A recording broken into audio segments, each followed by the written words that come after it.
the passage of Elsa. I just wanted to take just a few seconds to thank my entire staff at the BMS, who throughout the night prior to Elsa's arrival and even during the early morning period was really intense, who stuck in there and showed some acts of bravery, I can tell you. I'm proud of all of them, and sure Barbados is also proud of them.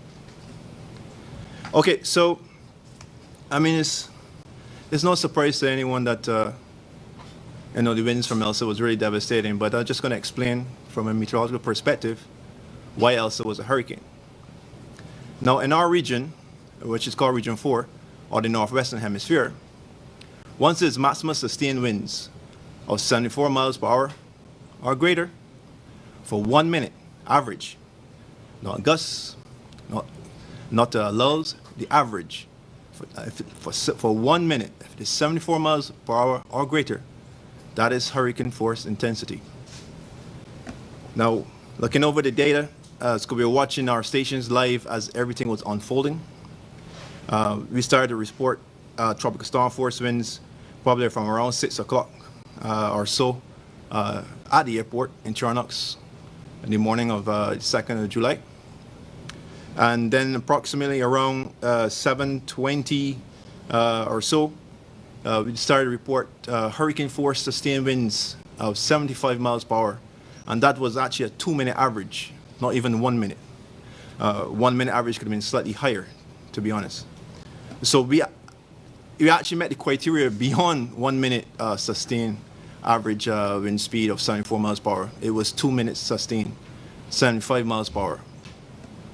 We here in Barbados, we experienced hurricane force winds for about an hour or just under an hour, particularly around the southern half of the island. The maximum wind radii for Elsa in terms of hurricane force winds was very small, only about 33 kilometers. The eye of Elsa passed about roughly 20 miles to the south of Barbados. That's a preliminary track. Obviously, as we go on months and weeks after, there's reassessment and verification of the track forecast and intensity, etc. So this is a live and ongoing study. So having said that, the northern sections of the island might not have felt the 75 miles per hour, but they would have felt very strong storm force winds. And therefore, that's why I believe there have been extensive damage, particularly around the southern half of the island.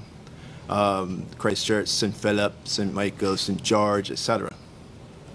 After the 9 a.m. or so, the winds start to quickly die off back into tropical storm force winds, and subsequently we start to lift warnings, etc. sometime early in the afternoon.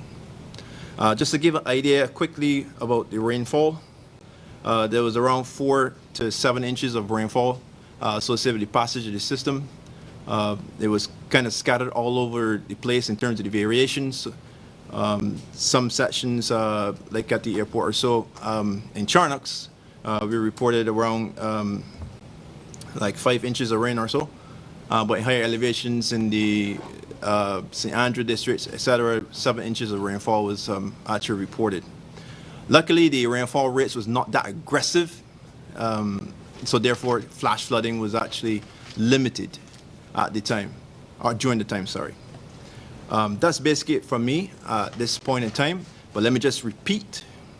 Hurricane Elsa was a Category 1 hurricane with maximum sustained winds of 75 miles per hour, and that was backed up and based on our observations at the Barbados Meteorological Service.